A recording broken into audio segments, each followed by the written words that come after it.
안녕하십니까. 안녕하세요. 노동운동가 이상무의 노동이야기 근무 중 이상무를 시작하게 됐는데, 이번에는 그 시청자 여러분들의 여러 같은 항의를 반영해서 그 노인들 둘이서 무슨 군대 얘기를 하듯이 무슨 거수경례를 한다 이래서 거수경례 빼고 근무 중 이상무를 하는데, 그 전에 한상진 대변인께서 제안했던 그 미얀마 민중과의 그 연대를 표시하는 손가락 3개 가지고 하는 것으로 하고, 자 시작하겠습니다. 자, 근무 중 이상무. 자, 오늘은 민주노총 그 양경수 위원장님이 구속된 직후에 상황이 좀 어떤지, 그리고 민주노총이 준비하는 그 대선 방침이 좀 어떤지 하는 그 말씀을 듣기 위해서 민주노총을 찾아왔습니다. 양동규 부위원장님이십니다. 양동규 부위원장님, 잠깐 시청자분들께 인사 좀 해주시고요. 민주노총 부위원장 양동규입니다. 예, 이렇게 뵙게 돼서 반갑습니다. 네. 우리 두 분과는 정말 지역에서 함께 네. 정말 투쟁해왔고 동고동락해왔던 선배님들이자 동지들이고요. 네. 특히 본부장님으로 하실 때 저도 네, 부봉 금속 지부장으로서 네. 같이 부본부장으로 또 경기도에서 예. 지역 많은 투쟁 때 본부장님과 함께 했던 기억이 새록새록 납니다. 네. 이상무 위원장님께서 좀 양동규 부위원장님 잠깐, 그래도 뭐 워낙 유명한 인물이긴 하지만 짧게 소개해 주신다면. 양동규 위원장은 실천가죠. 예. 그리고 또 지략가이기도 합니다. 그 다른 노동운동가들이 사실은 큰 바탕 속에서 예를 들어서 자기 조직이 어떤 공장이든지 대공장이든지 대기업이든지 이렇게 해서 출발했다고 한다면 양동규 부위원장 동지는 실제 그 아주 작은 점에서 출발해서 운동을 이렇게 넓혀온. 뭐 이만한 점이 있어요? 어떻게 이렇게? 예, 뭐 제가 보기에는 엄청난 거부인데. 그래서 경기 지역에서 참 오랜 동안 그 활동을 같이 했고 또 그런 것을 바탕으로 해서 이제 민주노총 중앙에서 전체 노동자의 삶 그리고 민중의 삶을 같이 혁파할 수 있도록 이렇게 올라와 있는 아주 훌륭한 뭐 역량가이고 또 지도자이기도 합니다. 예. 아유, 이거 송구스럽습니다. 그 이상무 위원장님 평을 들으면서 떠오르는 장면이 하나 있었어요. 96년, 7년 이때부터 시작된 에바다 싸움 때 그 몸과 그 머리가 함께 놓으시는 정말 멋진 투쟁을 했던 장면이 떠올랐는데 전경들이 그냥 에바다를 완전히 둘러싸고 드나들지 못하게 할 때 그때 밖에 계시던 양동규 부위원장님이 안으로 들어오시는데 어떻게 들어왔냐면 전경들이 그 방패를 밟고 몸을 던져서 그 위로 그렇게 해서 들어오시는 장면을 제가 목격했어요. 아, 그때 거기 김정환 제가 거기 계셨습니까? 농화 원장으로 계시면서 농화 원장이고 제가 그럼 막 초대 뭐 이렇게 방문객 환영하는 초대장 막 보낸 거로 해서 가슴에 팻말 달고 들어오시고 막 그랬잖아요. 네, 맞습니다. 그 에바다 싸움을 아주 정말 몸과 머리로 다 싸워주신 분으로 기억하고 있습니다. 그때 우리 금속노조 간부들이 두원전공, 쌍용자동차 등등해서 다 간부들이 뭐 밤늦게까지 올라와서 같이 이제 그 비리재단 추방을 위해서 잘 싸웠고 그때 마무리를 못 지었죠. 그때는 그 다음에 그 다음에까지 그래서 참 기억에 남고 큰 의미 있는 싸움이었다고 생각합니다. 그때 혹시 사법 처리 안 당하셨나요? 안 당했습니다. 아, 다행이네요. 안 당했습니다. 하여간 그때 그 인상이 굉장히 강렬하게 남아서 많이 좀 지켜봤어요. 근데 그때는 아주 급이 좀 낮으셨던 것 같아. 그 지부장이었죠. 최실자 물러나라, 뭐 최성창이 물러나라, 뭐 비호한 평택시장 물러나라 이런 정도였는데 얼마 전에 보니까 청와대 앞에서 그 이재용이 가석방 시켰다고 대통령 사과하라, 뭐 법무장관 물러나라 막 이런 거 하시더라고요. 급이 확 이제 아주 같은 겁니다. 맥락은 같다.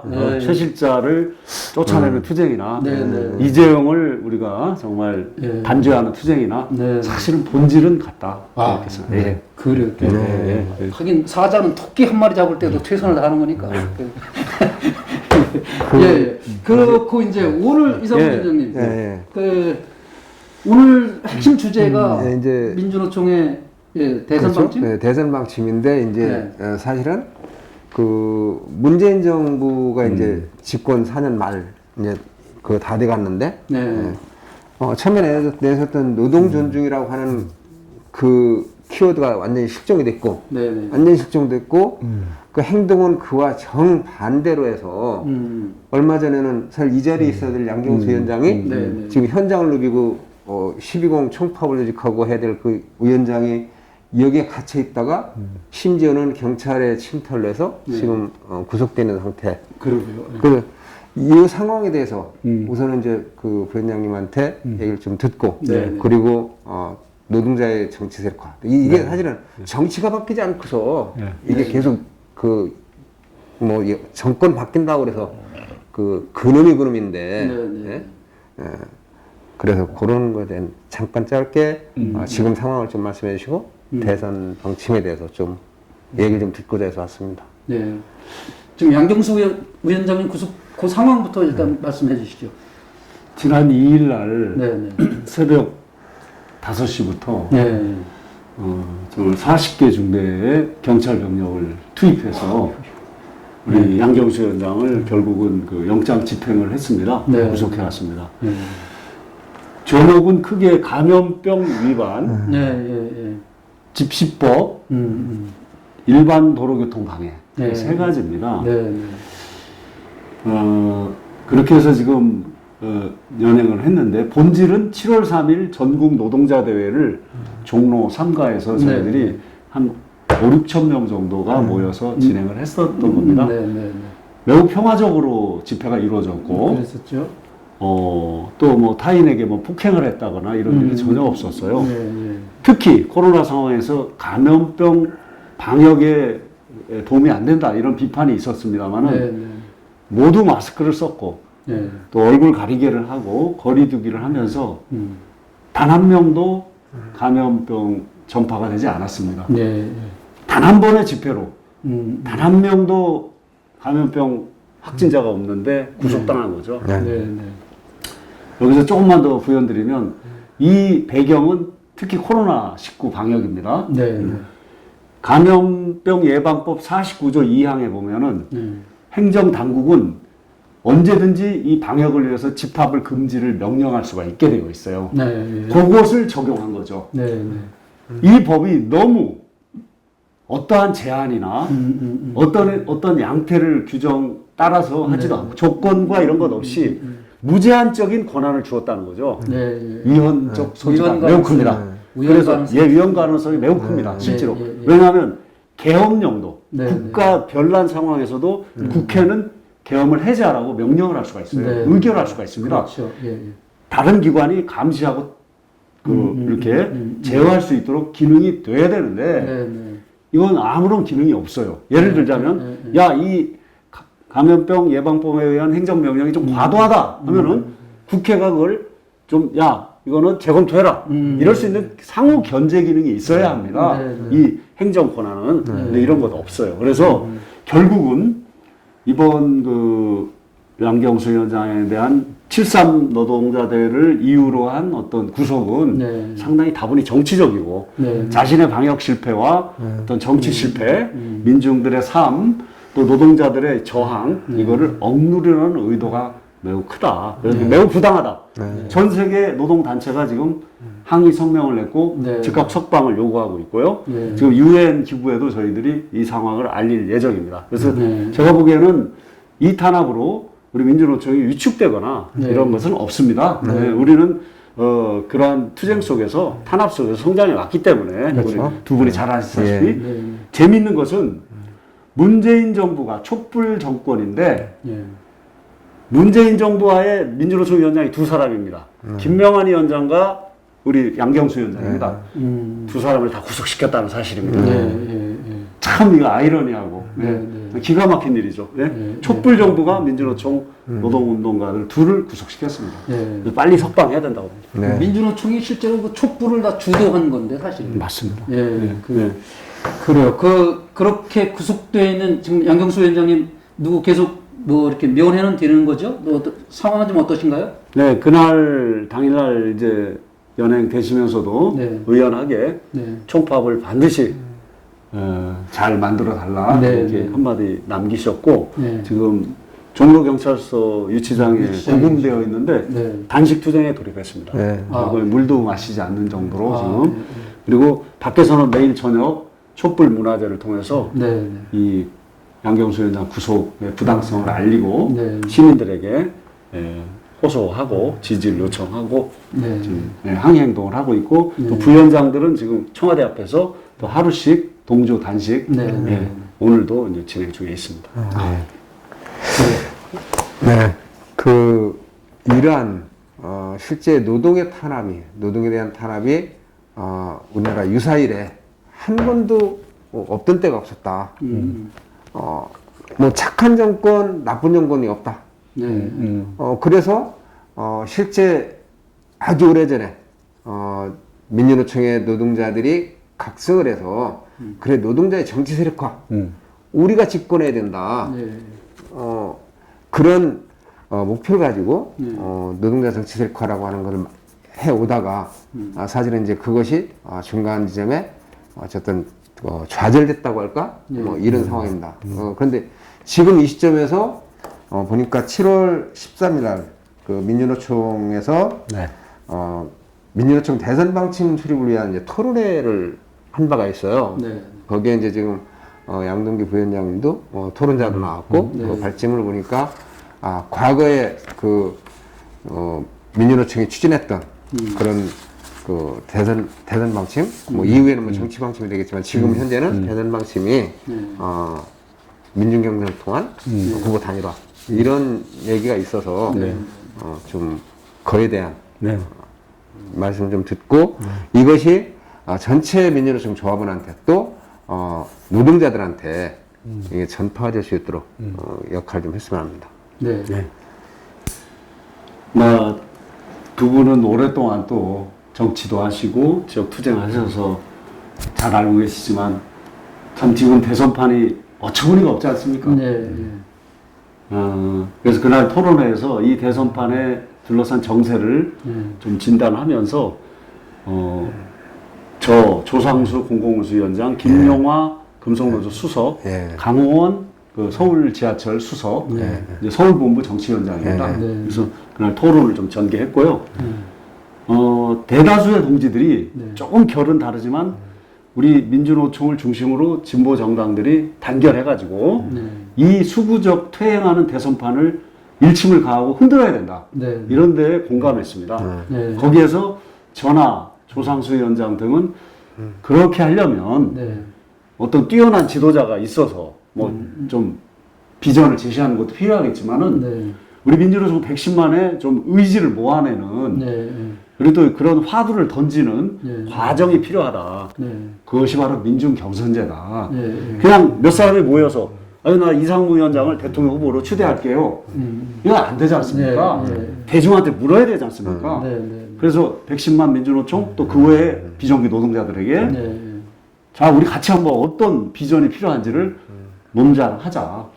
그렇게 해서 거기서 민중경선제를 통해서 좀 온라인 뭐 오프라인 의사의 결집을 통해서 우리가 그 내용을 수립하고 그에 걸맞는 후보를 도출한다면 이 대선판에 큰 영향을 미칠 수 있을 것이다. 이런 의견을 좀 나눈 바가 있습니다. 그래서 그날 그걸 민주노총이 중심으로 할 거냐? 이건 너무 좀 약간 민주노총이 너무 또 다수 아니냐? 민주노총이 결정하는 거냐? 이런 좀 우려가 있습니다. 그래서 약간 폭을 넓히자. 플랫폼을 제3지대에서 하자. 이런 의견이 좀 있었어요. 그래서 그거는 추후에 큰 기조에 동의한다면 같이 좀 더 좁혀 나갈 문제가 아닌가 이렇게 생각하고 있고요. 크게 이런 방식을 한번 시도해보자라는 거에 대해서는 이견은 없었다는 거예요. 그리고 이제 그 플랫폼을 넓히자고 하는 데는 그러면 거기에는 뭐 민중 대회를 같이 하는 농민이나 빈민이나 뭐 이런 세력까지를 포함하는 겁니까? 그렇게 돼야 되겠죠.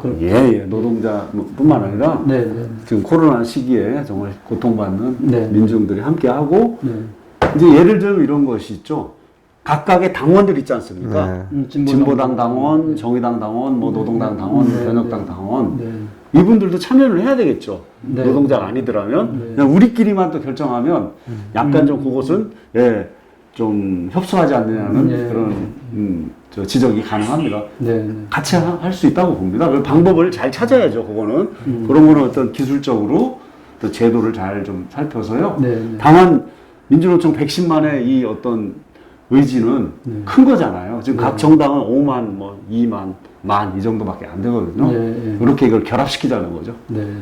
그 당시 발표하실 때 공공이나 금속이나 뭐 그 서울지역본부 이런 쪽에서 발표하신 분들은 각 단위의 입장들이 좀 반영이 됐을 것 같고, 양동규 부위원장님은 그 당시 민주노총 차원에서 어떤 안을 가지고 그 집행부의 안으로 발표하신 건가요? 아니면 개인 자격으로 하신 건가요? 개인 의견을 개인 의견을 개인 의견을 냈고요. 예. 민주노총은 아직 그 민주노총 뭐 상집의 의견을 좀 마련하지는 못했어요. 아, 예. 그래서 개인 의견으로 냈고, 네. 다만 지금 임원 내에서 계속 이런 토론을 모으고 있는데, 너무 섣부르게 또 얘기하면은 우리 상집, 중집 이런 데 논의를 또 너무 규정할 수도 있기 때문에 일단 어떤 의견이든 내놓고 내놓아야 될 시기이기 때문에요. 그 고민하는 모든 우리 지도부가 자기 의견을 밝혀야죠. 그런 의미로 조상수 위원장도 이제 전직 공공운수 지도위원인데, 공공운수는 내부 토론을 진행 중에 있습니다. 서울본부나 뭐 금속도 마찬가지입니다. 금속 수석도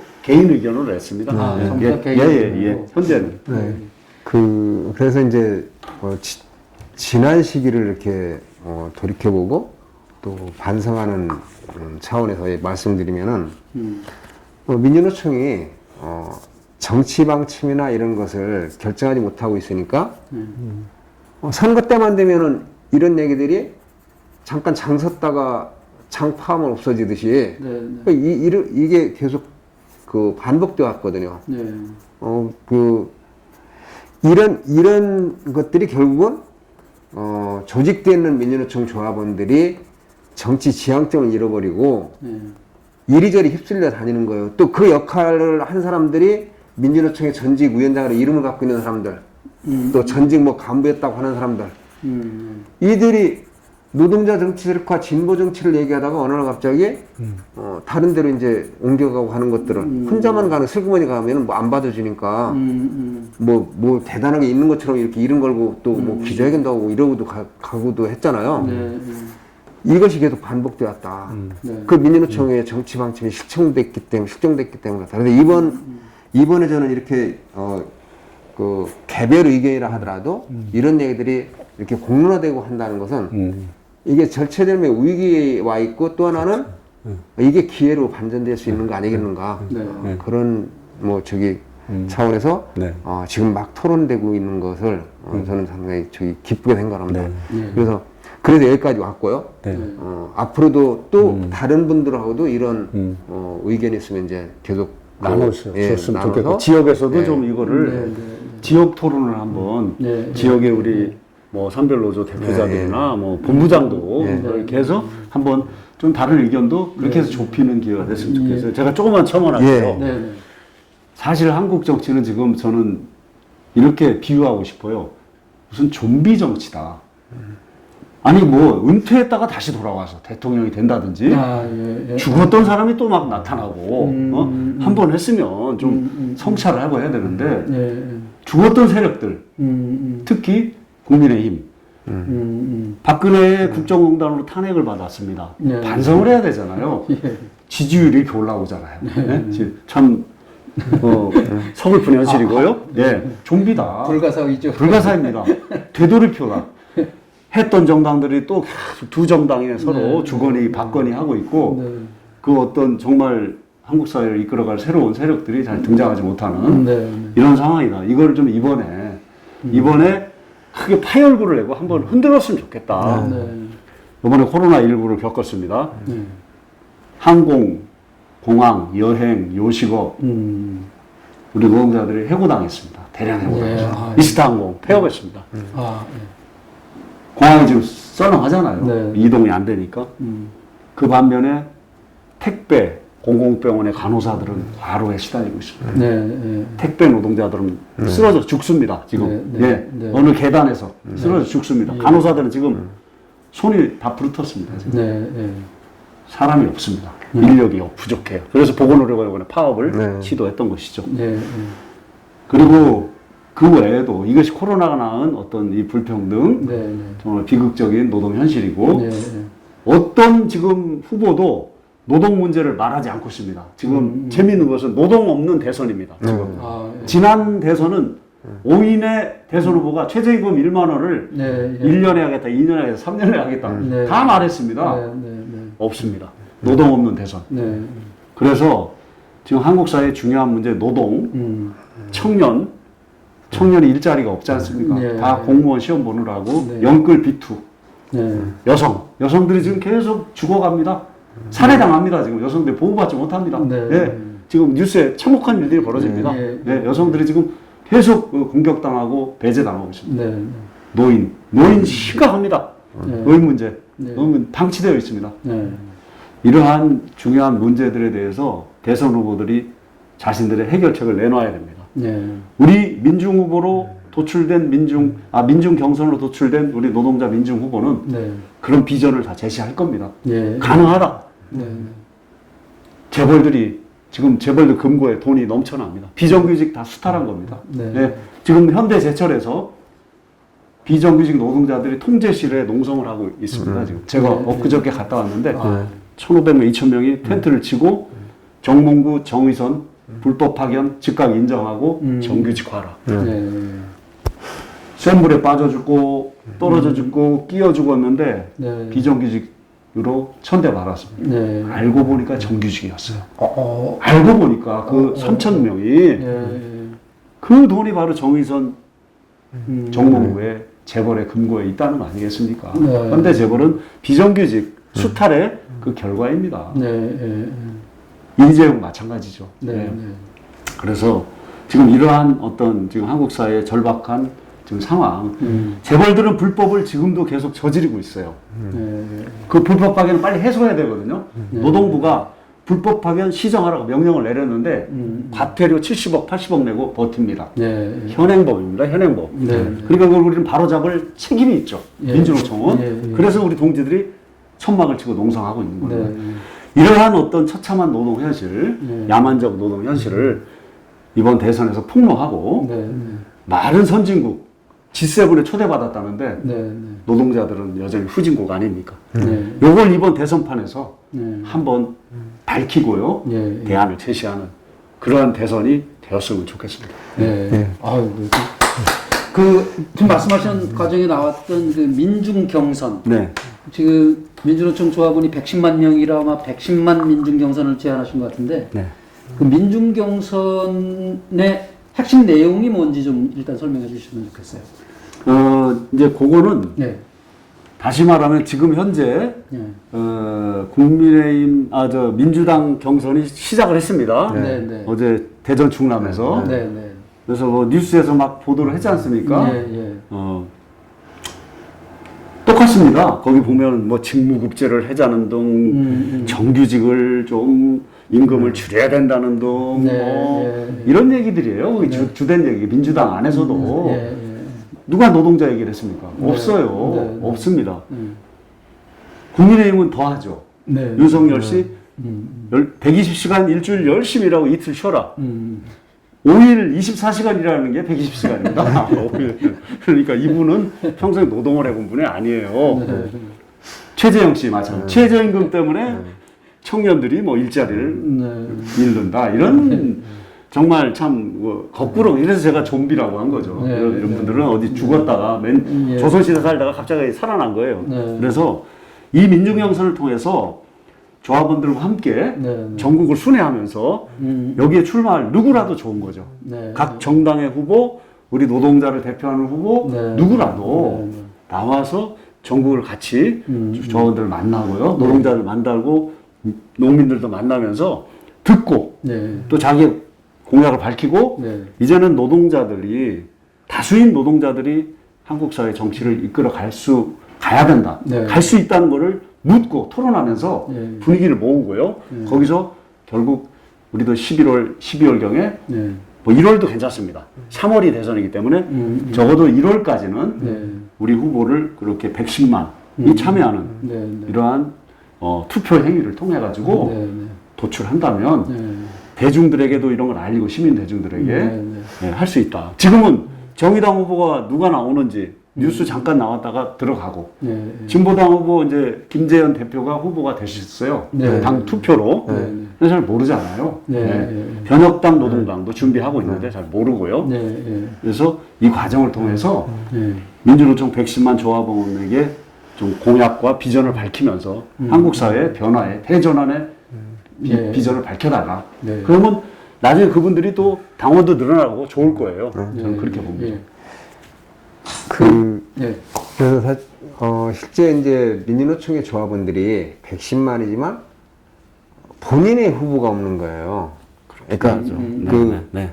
선거 때 되면은 심지어는 뭐 저 민주노총에서 대통령 후보 둘 내놓고서 알아서 지지하라고 둘 다 지지해라. 이렇게. 그 표현을 하는데 네. 이렇게까지 와서 네. 사실은 이 새롭게 또 여기 민주노총에 진입한 많은 노동자들, 젊은 층의 노동자들, 과거에 정치 세력화라는 쪽에 그 여기에 접해 있지 않았던 많은 노동자들은 또 다른 뉴스를 통해서 이렇게 그 뭐 진보의 가치보다는 기존에 정치 세력화되어 있는 그 당에 누구하고 손을 잡으면 그쪽에 연을대면은 좀 나아질까? 이러고들 있는 거가 현실로 지금 나타나고 있잖아요. 예를 들어서 무슨 저쪽 당에 무슨 그 뭐 선거위원인가 뭐 이런 거 그 지금 그 여당이든지 야당이든지 왜 그 당내에서 경선하려면은 뭐 당원 투표 말고도 그 일반인들한테 왜 그 선거인단. 선거인단 참여. 이 참여하는 거를 그 어디 노동자 홈페이지나 이런 데 보면은 뭐 이렇게 조직해 민주노총의 그 네. 화부 단위에서 네. 이러고 있는 네. 거예요. 네. 이런 것을 빠르게 민주노총에서 네. 그 어떤 방침을 주고 네. 그래서 그러지 않도록 네. 네. 하는 것이 지금 필요하다고 가지고요. 네. 맞습니다. 네. 더더욱 좀 민주노총이 지금 어려운 뭐 여러 가지 뭐 상황이 뭐 편안하게 요 대선만 가지고 얘기할 수 있는 그런 상황이 또 아닌데도 예. 아니지만 이 또한 무엇보다 중요한 거다 또. 네. 네. 그럼요. 네. 그래서 더더욱 좀 분발해 주실 것도 부탁드리고 네. 또 그 사실은 이제 여기에 중요한 거는 민주노총 내 5개 정당에 가입되는 조합은 이제 이 당원들이 있지 않습니까? 그렇습니다. 네.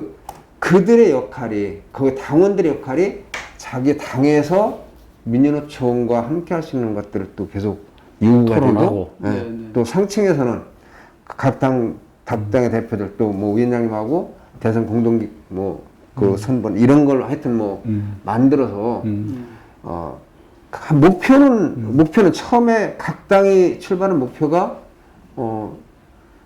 모든 민중이 잘 살게 하는 사람이 살 수 있는 그런 세상 만드는 거라고 했다 한다면은 거기에서 조금의 차이나 간극 정도는 그 융화시켜서 갈 수 있는 그렇죠. 이런 거가 사실은 그렇죠. 네. 민중과 노동한테 희망을 주는 겁니다. 당장 대통령을 못 뽑았다 하더라도 그래 내가 할 수 있는 내가 찍을 수 있는 이런 정당. 예. 뭐 보탤 얘기 있으면 좀 거기에 대해서 하시고. 중요한 지적을 해주셨고요. 이번에 사실은 우리 조합원들은 네. 아마도 지난 대선에서 민주당의 민재은 후보를 네. 상당히 많이 지지했을 겁니다. 네. 왜냐하면 그보다도 우리 진보 정당 후보가 더 훌륭하지만 네. 네. 좀 현실성, 네. 저들이 우리 후보가 좀 사표가 될 수 있다 이런 네. 네. 이런 것 때문에 지지하기도 하고 네. 네. 또 문재인 대통령이 상당히 좀 소탈한 모습을 보여왔어요. 네. 그동안에. 네. 또 과거 민변 시절에 우리 노동운동가들을 변호도 해주었고요. 네. 사실은. 네. 그런데 결국 문재인 정부 4년에 돌이켜보니까 네. 공약을 파기했고 인천공항에 가서 네. 네. 공공부문 비정규직 제로 시대를 선포하고 네. 눈물을 흘렸는데 네. 다 자회사로 전환되고 말았습니다. 네. 바뀐 게 없답니다. 네. 차별은 여전하답니다. 네. 약간 기만적 정치행위를 한 거죠. 네. 그래서 문재인의 공약 파기, 그 외에도 많아요. 뭐, 저 최저임금도 그렇고요. 네. 노동시간 단축도 그렇고. 네.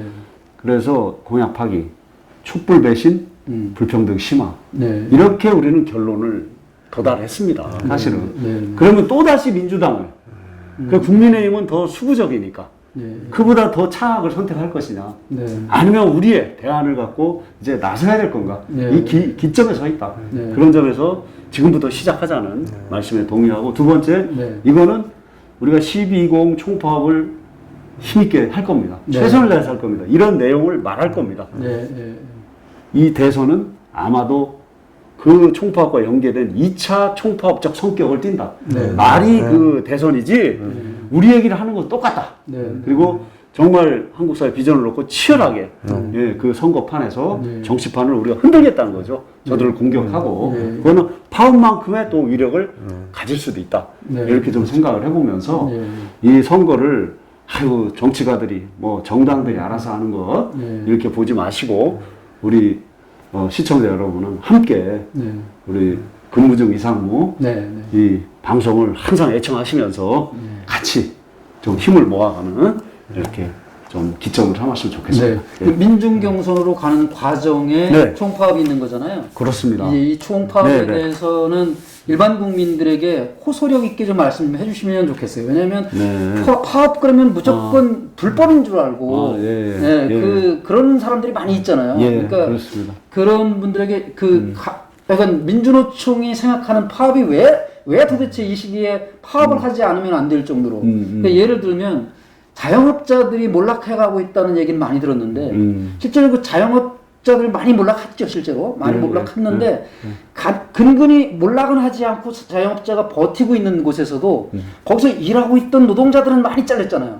그렇죠. 그러니까 하여간 전일 때 그런 거 작은 거지만 예를 하나 들은 건데 민주노총 차원에서 국민들에게 한번 호소력 있게 한번 좀 말씀해 주셨으면 좋겠어요. 네. 예. 그 지금 그 지난 7월 3일 대회도 네. 이 방역을 이유로 네. 이 삶의 이 지금 처절한 현실을 말하지 못하게 한 거예요. 사실은 네. 예. 모이지 말라는 거죠. 네. 가만히 있어라. 네. 예. 우리가 재난소득 25만 원씩 줄 테니 네. 네. 버텨라. 네. 네. 이것이 지금 현재 그 정부의 행태였고 네. 대선 주자들도 대부분 그럽니다. 청년들 우리가 너희들 사회 나올 때 목돈 좀 줄게. 2천만 원 갖고 잘 불려봐. 네. 뭘 해도 좋다. 이렇게 하잖아요. 네. 네.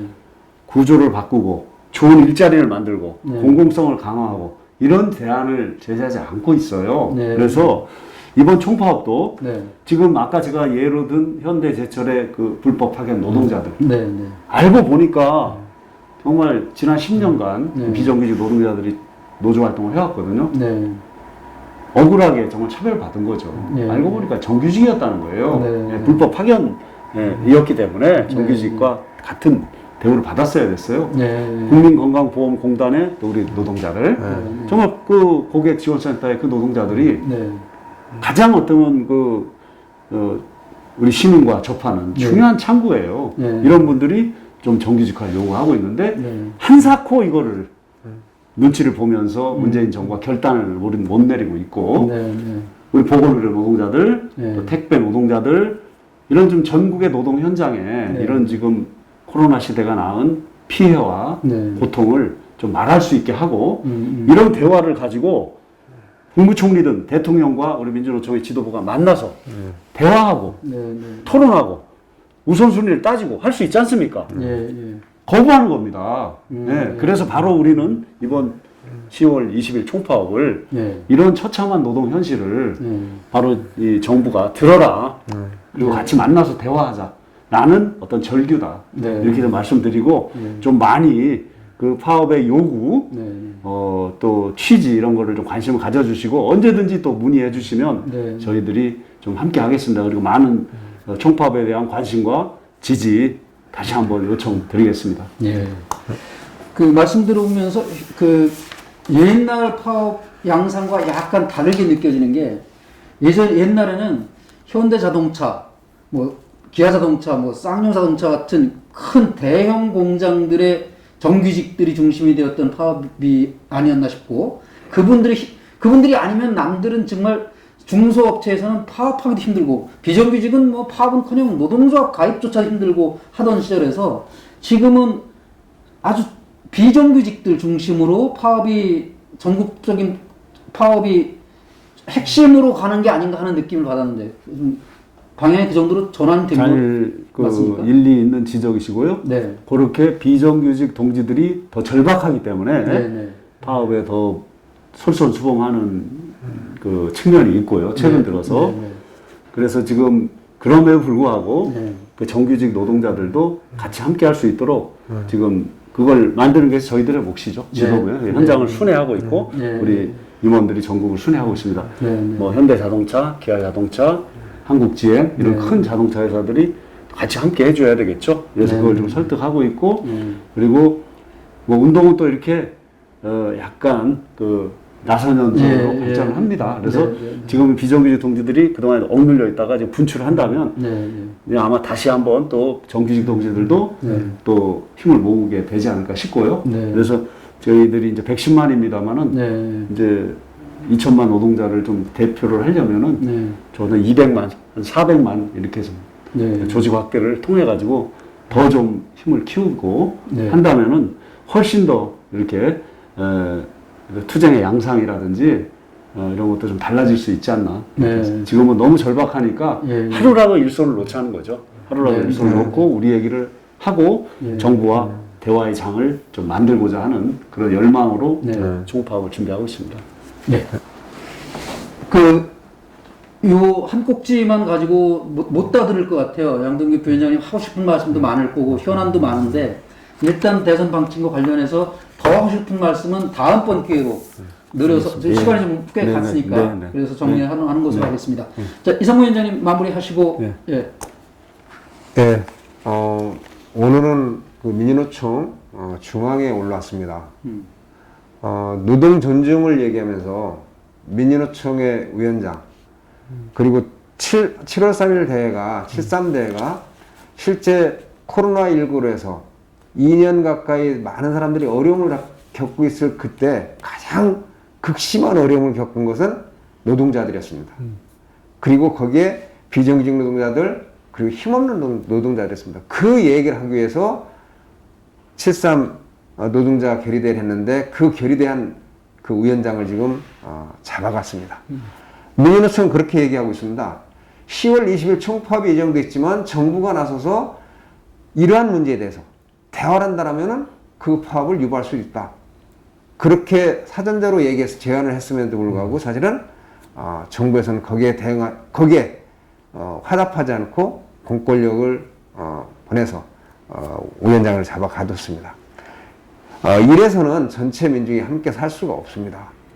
민주노총에 힘을 모아주시는 것도 우리 민중이 함께 살 수 있는 그런 세상을 만드는 거라고 봐집니다. 시청해주시는 그 시청자 여러분께서 노동자들의 문제 더더욱 많은 관심을 가져주시면 감사하겠습니다. 예. 저 양동규 부위원장님 구호 한마디로 다 끝내면 어떨까요?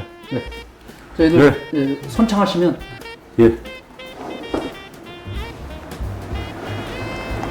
민주노총 단결투쟁 양경수를 구출하자. 민주노총 단결투쟁 양경수를 구출하자. 양경수를 구출하자. 투쟁. 총파업 투쟁으로 노동기본권 쟁취하자. 총파업 투쟁으로 노동기본권 쟁취하자. 노동기본권 쟁취하자. 투쟁. 지금까지 시청해주신 여러분들께 감사드립니다. 근무중 이상무였습니다. 고맙습니다. 감사합니다.